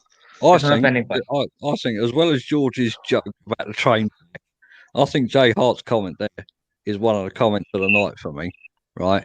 Because this feels, I think that's near enough spot on. It only feels worse. Yep, that's it. Some fan channels keep getting hyped up about Sancho coming in. Yeah. Right?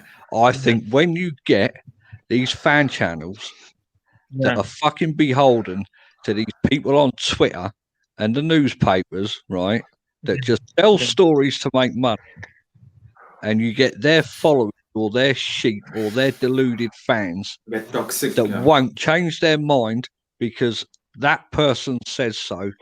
That is the fucking core of the problem for me. That is the core of the problem.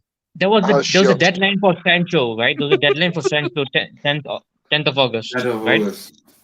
Yeah, so I believe if that was the deadline, then I think it was the deal was off in August itself. But this Fabrizio and these type of journalists bringing up Sancho so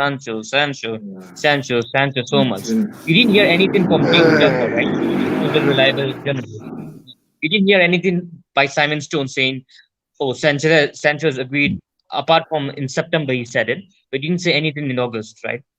This Fabrizio coming again with this Sancho, and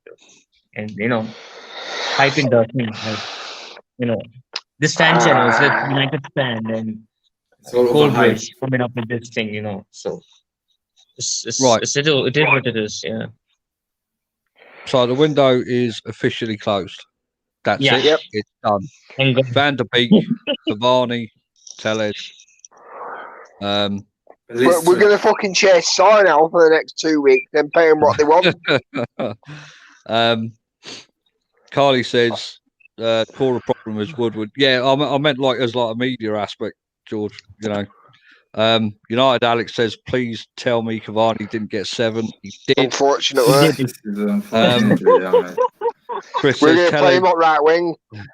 Telles is the only one that was on the list, but he wasn't first choice as usual, says Chris.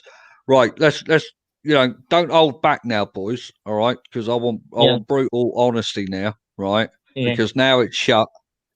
We know the business. We know what we've got. No surprises. Yeah. I want you to sum up this transfer window for you as a whole and what you made of the speculation. Did you believe hype? I just want your thoughts over these last 10 weeks. So, Dio, you can go first.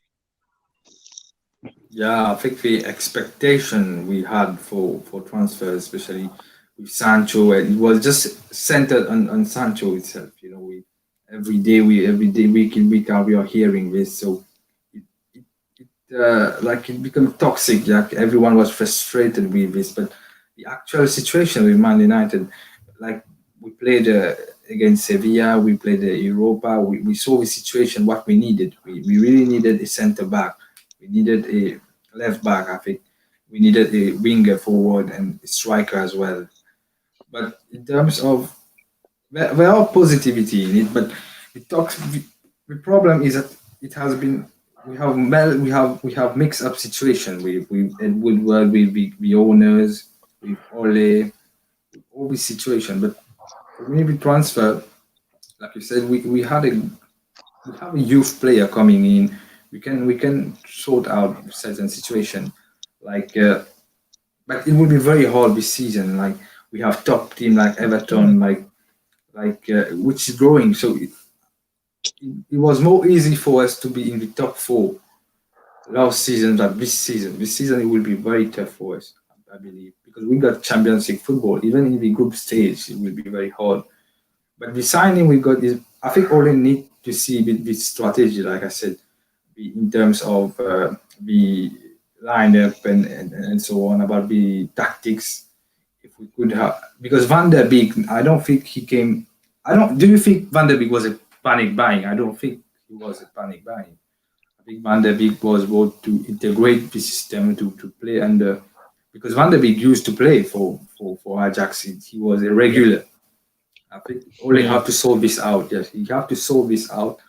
And in terms of centre back, we have to give a chance. Do you think if McTominay now get into his centre back position,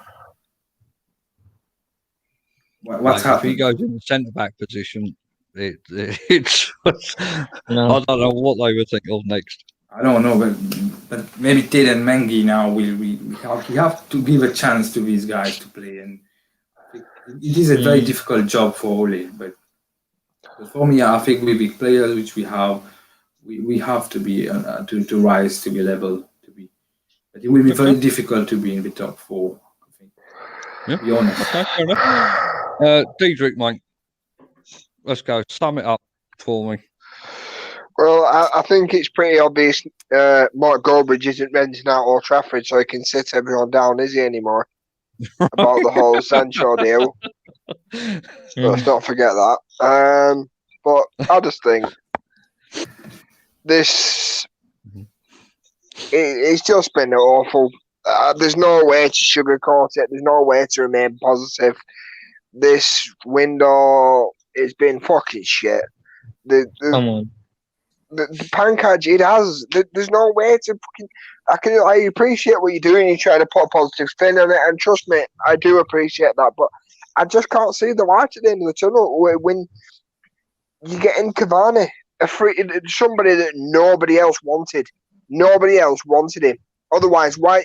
Bearing in mind, he's been a free agent since lockdown in March. He didn't even play for PSG when they went back to play football. So he's been free, and nobody's even been near him. And we've got him a day before our window close. Well, we've got him at 10 p.m. on deadline day. That's just, in other words, they've literally waited all day to announce that at 10 o'clock to go, we've no more time to get anything else done now. It's just pathetic. I just don't. I hope there's enough. I hope we did manage to get that Uruguayan across. Yes. I hope this fucking Traore somehow turns out to be a fucking superstar. And at this stage, you have to say you kind of hope we get Sarr now from Watford because we need a right winger. But it's hard to. It really generally is. He's still 90% Diedrich. Fucking 90% positive. Fucking hell. That guy is just an absolute joke. But I mean, certain people have been doing interviews with Mr. X. Fucking Mr. X. Fucking Television X. It's just been, it's just been absolutely farcical. The last two seasons, they've said Bruno Fernandes was coming. It was a certain. Then they said the other season before now, Griezmann. It was Sancho. No, it was Griezmann, which to be fair, I'm not going to think on that one because we all thought Griezmann was coming. Even Griezmann did the advert. You know what I mean? Yeah. We watch. But then it was, what was it? Meunier, Sancho, and Bruno. None of them came. This season, it was fucking Sancho. It just whoever they're getting their information from, they need to fucking stop listening. But No, but on hang the on, other hang on a hand, minute, they're because not to blame for this because they they got sources at the club, high up. fucking Oh, yeah. sauces, fucking bottle of ketchup and mayonnaise. That's about it. But it's not their fault. Although I am having a bit of a dig, it isn't their fault. These fucking deals haven't come off. We all fucking I even expected it. We even did videos ourselves. Me and Ross did the video one night when we were almost like, "This is done. That's it. It's done." And then 5 minutes before me and Ross went live, we all of a sudden started getting messages from fucking. We looked on Twitter and Simon Stone was saying, "No, it's not," and we were like, "Oh, well, this is a bit awkward." And it's just that's literally been our whole window. It's been will it, won't it? And I think it looks even worse on United. I've always said when United publicly chase a player and have a bid rejected, and we chase him for the full window and we don't end up getting that player, it looks worse. It just makes us look like we've just fucking fannied about, and it just makes us not look like an important club. Right, Pankaj, you go. Look, the thing is, Sancho 120 million. If you say just spend one player, or you get other options where you can get Cavani. You get a striker for Cavani, free agent, like quality striker. You got Tellers, 15 million euros, quality left back, competition to look sharp. For me, Marcel is not a striker, as Marcus said. Cavani is a proper number 9. He's can fit from the left, right. He's a dynamic striker. That Van der Beek, midfielder, right? You get these players in. And it's still, I would still say there are positives to this deal, and we have done good business with Van der Beek, with Telles, with Cavani. It's still a good window, and I don't know, like people say, people just want Sancho. They just want to, they just want to try for Sancho. Sancho there, Sancho there, you know. So, no, so I don't really, because with this, look, the thing is, if you tell me that they're not adding depth to the squad, then I think you're wrong. If they're not adding depth to the squad, because if Greenwood gets injured, you can put Cavani on the right. But are they If adding Martin depth gets or are injured, they you can put improving him the as a first striker. team? Does this depth improve the first team? No. He does improve the first team. Besides Tellez improves the first team, but not fucking Cavani. He does. What? You tell me this guy with Champions League experience and pedigree doesn't improve the first team. The guy needs a fucking. The guy's as old as father fucking time. He's gonna need a Now Zimmer frame. don't give me this shit that Abramovich came from PSG, was scoring that much goals. That's why he came. He came at the age of 35 as well. Ibrahimovic came to us off a goal scoring thing of 38 goals in 40 games for PSG. Cavani scored 5 goals last season. Mark Hughes is fucking not going to do a better job for us, but you think he's shit. But you can't help. You can't help, Diedrich. You can't help the fact that you fell out with the hierarchy at PSG. Yeah. No, it was out of contract. Well, But yeah, the thing is, you the fell out last with him two as well. seasons. Come on. No, the last 2 seasons of Cavani's thing at PSG, he hardly played anyway because he was injured. Yeah, but he fell out with the hierarchy as well. That's why he was disrespected over there, and that's why. They injured him, did they? He's gonna revenge. That's what I heard, man. That's what I heard. Man, coach, tell him. Don't take that. Tell him. You have a point to prove. You're disrespected by the hierarchy, and he's come here at you and have a point to prove. He's going to play against PSG, man. You'll see he's going to do PSG in the Champions League. Wait and watch. I'm going fucking bad. I'm done. Right. Okay, so transfer window, Diedrich, you're not happy with it. Dear, you're 50-50. Yeah. Pankaj, you seem quite happy with the players that we've got, yeah? I would say we could have got a right winger. I wouldn't say, Sancho, so we shouldn't have gone for another option. We should have gone, so we lacking. So let's say it's an average summer for me. United Alex says, even Thiago Silva said they disrespected their all-time top scorer very badly. Yeah. From what I'm hearing, or I'm reading, seems to me like fan base and stuff at PSG are just like Real Madrid. they're Spoiled very brats. yeah, they are. Hart says Pankard, stick with cricket if you think Cavani and Eder is in the same class. Tell him, Pankard, don't take that, mate. Come on, fucking tell him. I'm going to stick up for you here, Pankard, because Cavani is an elite striker. I think Jay Hart doesn't watch the French league, to be honest, because he has a very good chemistry with Neymar and Mbappe. But even if he did watch the French league, he wouldn't have seen him that often because he hasn't played for him in the last 2 years. Jay Hart hasn't seen Cavani in the past 2 years, man. No, he doesn't watch football. Yeah, now we're at PSG. He's been injured. Get out of here. Jay Hart doesn't watch football. No, Jay Hart hasn't seen him. Nobody else has seen him. He's been injured. So you haven't seen him in the Champions League performance, like for PSG in the past. Come on, man. Scoring goals. Max, mate, welcome. You joined at the end now. I don't know if you've been watching, but Max says Darren Gibson to you. My summary is, I think this has been an absolute catastrophe. It's been a ball ache. It's one of the worst windows I've witnessed in a long time. I think I agree with Pankaj and a few of the comments here. The first choice signings are obviously not available because of price or structure of the deals, whatever it is. They just didn't want to do it. I think writing Cavani off, I think, is probably not the best move because he ain't kicked the ball yet. To be honest, for United, he might prove to be a great addition. He might prove to be a flop, regardless of age. As Lacan proved at 35, age is just a number. But I think the overall window has been very, very poor. Very poor. I expected much more from Manchester United being in the Champions League. And I agreed with Ollie about the club don't necessarily want world-class players. It's more of adding quality squad depth and numbers in the bodies. I think if you look at it from Ollie's point of view, he's got to be fucking fuming.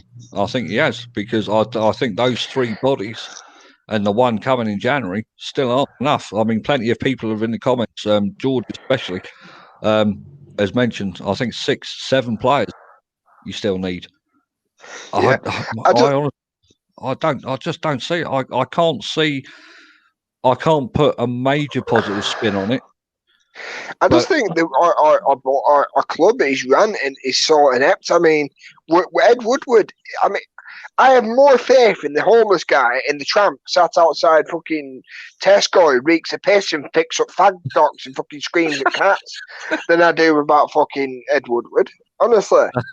Marcus, how many players did you expect us to sign this summer? I've stated all through the window, mate. You can go back and people can watch the videos. I never believed Sancho was coming. Never, ever.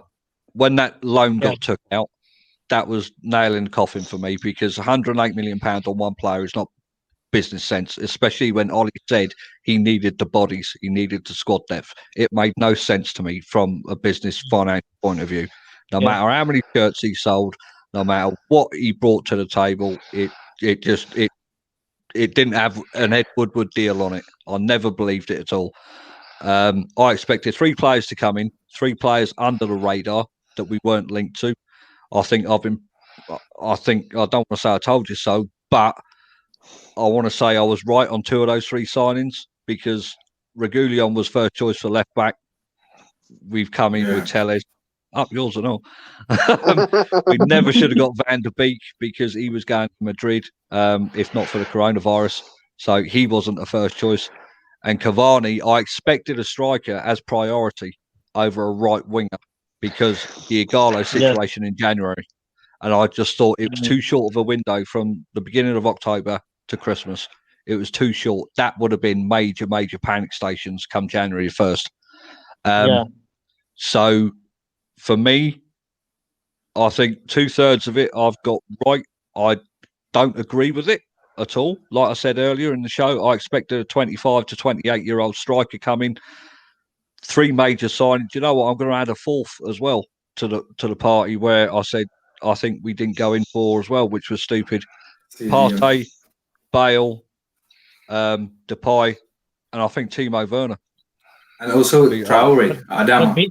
I mean, yeah, Adama Traore. I love Adama Traore. I think he's great. Well, Mullen, Wolves are actually trying to extend Aesthetic, give him a new contract now, so his valuation is just about to go up.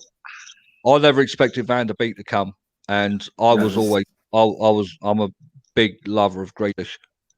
I've thought Grealish would suit United down to a T, down to a fucking T. He's a leader. He's aggressive. He's great technically. I think he's brilliant. We expected James Maddison or Grealish and fucking Sancho, and we haven't got fucking any of them. Yeah, exactly. This is the point, mate. This is what I said. It just didn't to me, the way the times are and with the coronavirus, 108 million. If we did take out that 150 million loan, and we've only spent 60 of it, where the fuck's the rest of it? Well, mate, I'll tell you where. Their pockets, mate. Their pockets. Yeah. It'll probably compensate for the 75 million they take out at the end of the season. They'll just add it on a bit. They saved money on Sancho, They saved money on the Sancho one because they were offering like 95 euros for Sancho. They kind of saved it on. I feel sorry for him. I do feel sorry for Ollie. DJ, if you want to go off, mate, go off. I know you've had a long day. I'll give it another 5. Yeah. Before Maxine kills me. I really don't think we're going to get that Sarr from Watford either. I don't see that happening. 1 week. Yeah. Because they don't want to have loan as well.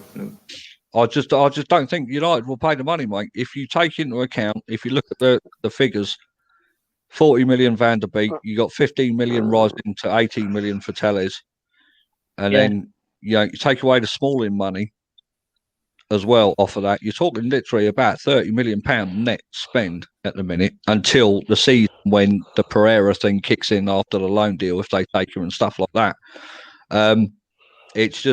But they're running this club exactly how they run the Tampa Bay Buccaneers, exactly the fucking same. They want the public's money, right, to fill their pockets. If a transfer has to come out of their pockets, it's not happening. It's not happening. Yeah. If they can get a transfer with the money generated from the club separately, they'll do it. They'll do it.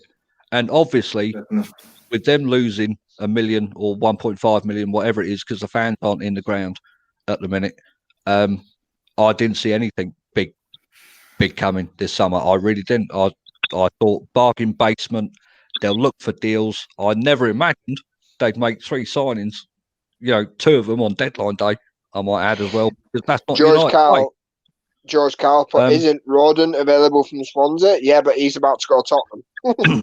Joe Rodden's about to go to Tottenham. He's supposed to be going to Tottenham, isn't he?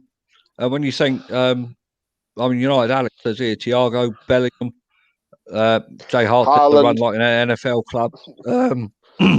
Max says best back 4 right now is Laird, Bailey, Twanzebe, Telles. You're not even mentioning the captain. The most expensive defender. It's awful. I want to say something.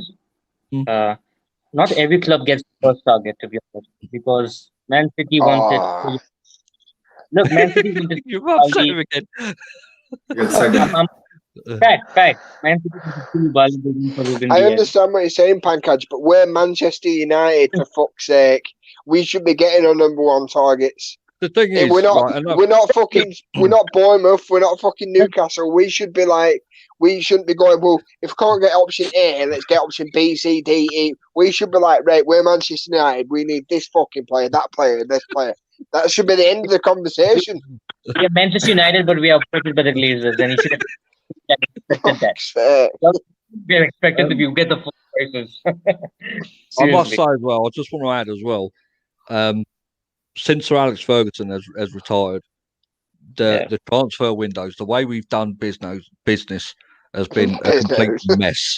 Right, it's been a complete mess. The way we haggle for money, almost like we got a little cup, waving a cup at people like spare change. Yeah, change. Exactly. Yeah. And the one thing that really sticks to me is the Perisic deal, Yeah. haggling over £3 million, right? You know, just because of the age thing. But I think every transfer window that comes around, and every time we burn bridges with these clubs we're getting the players from, and the business is coming out on social media, the ins and outs of the deals, how we're haggling and stuff like that, it's chipping away at the prestige that the club holds around its name. The history is being diminished by these people because they do not care about the history of the club. All they care about is lining the pockets for themselves now and for their children for the future. That is it. That And is they're all an they're ugly interested fucking in. looking family as well. They're a weird looking family. I It's know. like someone had a fucking wrong turn. I know. It's Yeah. such a shame that a once great club now, every United fan thinking that we're still a big club is hanging on the name of Manchester United. We're going to end up because, like Blackburn Rovers. mate, I've got a feeling. I agree with Hart. I think this is very similar to Arsenal 2010. They're gonna be. I'm fucking saying it now, mate. Them figures that Jared showed me earlier, right? We only spend when we need to get into the Champions League. Yeah, right. That is exactly the Arsenal routine. They were happy. Top four was a trophy for so many years, right? And then you look at what we're doing now, and they seem to be doing the exact same thing, similar sort of owners as well, right? And then you look at what the others, no offense. Yeah, but you look at what the other teams are doing. You look at what Liverpool's doing. All right, they haven't spent much money, but they brought in two quality players there, Jota, right, and the fucking German guy, Thiago. Spanish, but Spanish, whatever he is, mate, whatever he is. They brought him in, not much money, right, but two quality signings, absolutely two quality signings. And then you look at our signings; we've done 4 technically in come January. And you would argue that midfielder they got, Thiago, is probably better than every single signing that we've made. You look at Man City, £1 billion in, 400 million just on a fucking back line, mate, in total. You know? And we're spending 80 million, 85 million on one on the back of his reputation at a World Cup. You know? How many headers did he score in that tournament? You look at how many headers he scored for United at the minute. 1, 2. Yeah, there we go.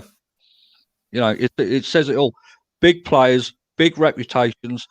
Once they come to United and they get that wage packet, mate, they think they've made it. They think that's it. They're done. You know, you look at the bench. You know, no offense to like Pogba or Bruno or anyone like that on high money. You look at the bench, you think, who's going to challenge me for my position? No one, because like Ollie said, the squad depth isn't there. The quality in the squad depth isn't there. So I'm pretty pissed about it.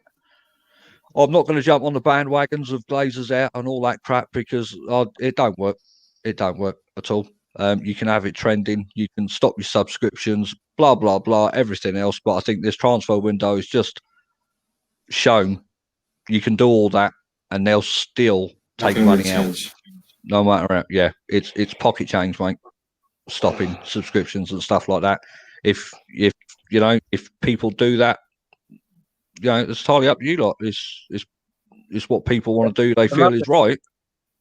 But when you've got the likes, I'll say, when you've got people abroad, like in Pankaj and Dia, in Mauritius and India, sometimes their only means of showing their support and love for the club is by buying a shirt or MUTV.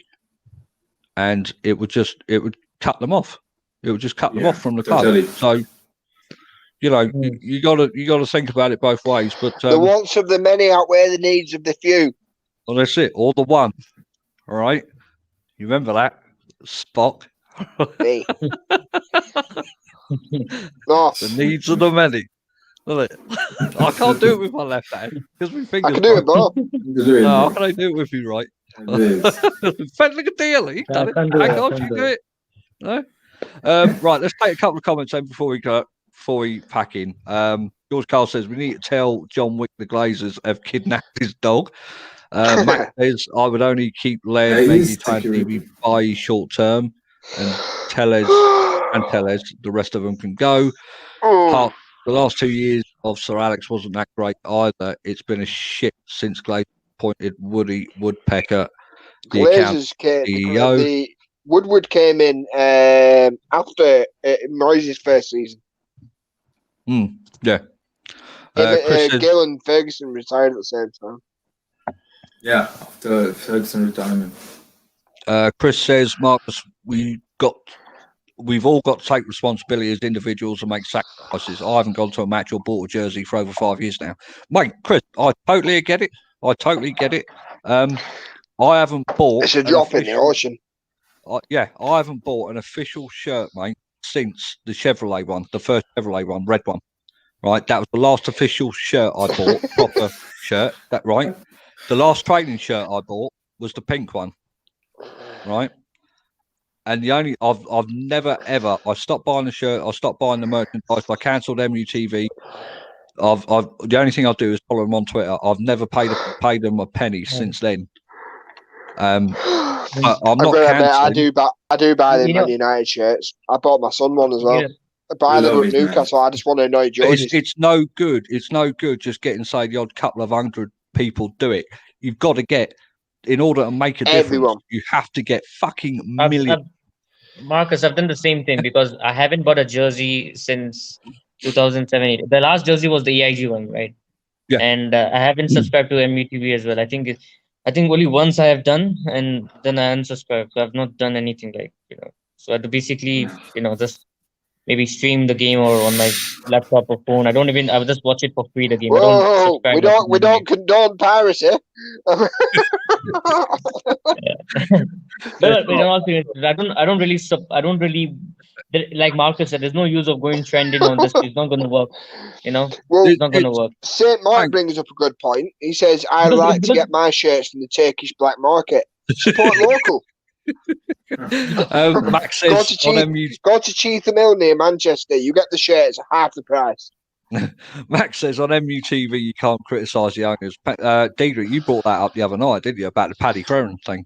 Yeah, I once rang in and I thought I were going to get cut off. It's just the fact I know somebody that works at MUTV who's a cameraman, so that's the way I didn't get cut off. It's I think everyone can do their bit, but it's no good doing it, like I say, where you get a couple thousand, couple hundred people. It doesn't work. It's a waste of time. It's a waste of breath. It's a waste of energy typing #Glazers out. It doesn't matter unless you get millions. Well, you know what I've noticed, Marcus. You know what I've noticed. Fans are divided. You see these fan channels as well. They're divided themselves. Like there are two channels which are divided. Like everything is divided. Fans are not. I'm telling you, the fans are not united. They're divided. They argue. They don't have the similar opinions. They have differences among themselves. So the fans themselves are divided. So it's never going to work unless they get united together. It's not going to work. That's another thing as well. I think with fan channels and not digging or anything like that, because like the two you're on about there, they are respected they got their own community and stuff like that. But I think when you've got fan channels that create a divide in the first place via social media means, doesn't help the situation, because then you get the fans attack, and then you get fans attacking fans, and we're all supposed to be on the same side. We're all supposed to be on the same side, and we all want the best for the club. Up the Stretford paddock. But I mean, people do things different ways. I'm just an old fuddy duddy, mate. What do I know? Max says, was considering getting MUTV. I'm not getting it after our recent transfer window performances. So fair play, Max. Fair play. If that's what you want to do, it's your right, isn't it?